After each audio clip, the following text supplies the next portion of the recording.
తెలంగాణ రాష్ట్రం వచ్చినాక బగ్గా ఇనబడ్డ పేర్లు ఓ 5-6 ఉండొచ్చుల్లా. 1 డబుల్ బెడ్రూమ్ ఇండ్లు, 2 రైతు బంధు, 3 కాళేశ్వరం, 4 యాదగిరిగుట్ట కావచ్చు. కడమటి గురించి మళ్ళోపారు మాట్లాడుకుందాం గానీ ప్రాజెక్ట్ అంటే కాళేశ్వరమేనబ్బా.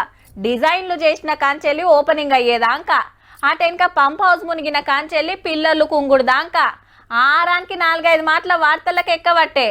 అసలు ఏమైందో 15 నెలలు విచారణ చేస్తే ఇయాల ఒడిసిందిగా కార్యం. రైట్, కాళేశ్వరం కమిషన్ రిపోర్టు సర్కార్ అందింది. కమిషన్ చైర్మన్ ఘోష్ సారు ప్రాజెక్టుల శాఖ పెద్ద ఆఫీసర్ రాహుల్ బొజ్జ సార్ చేతిలో పెట్టిండు.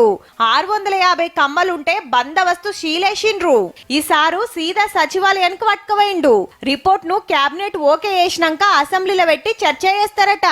కాళేశ్వరం ప్రాజెక్టు అసలు కథ ఏంది, ఏడగట్టాలనుకున్నారు, ఏడగట్టిండ్రు, 1,00,000 కోట్లు దేనికి పెట్టిండ్రు, డిజైన్లు ఎవరు ఫైనల్ చేసిండ్రు, పిలాన్ మార్చి ఇంకొక ఎందుకు గట్టిండ్రు, మేడిగడ్డ పిల్లర్లు ఎందుకు దస్కినాయి, అన్నారం సుందీళ్ళకి ఎందుకు డేంజర్లున్నాయి, ఎవరు లాపర్వ చేసిండ్రు, ఇట్లా పతొక్కటి ఉందట రిపోర్టులా.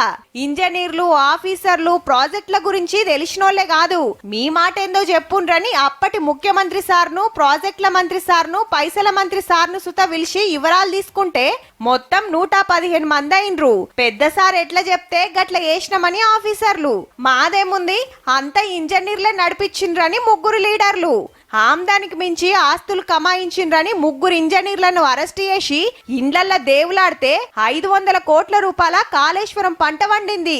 చూడాలే మరిగా 1,00,000 కోట్ల ప్రాజెక్టు గిట్ల అయ్యేతానికి ఎవరు కారణమని రిపోర్ట్లుందో దాని మీద సర్కార్ ఏం యాక్షన్ తీసుకుంటదో.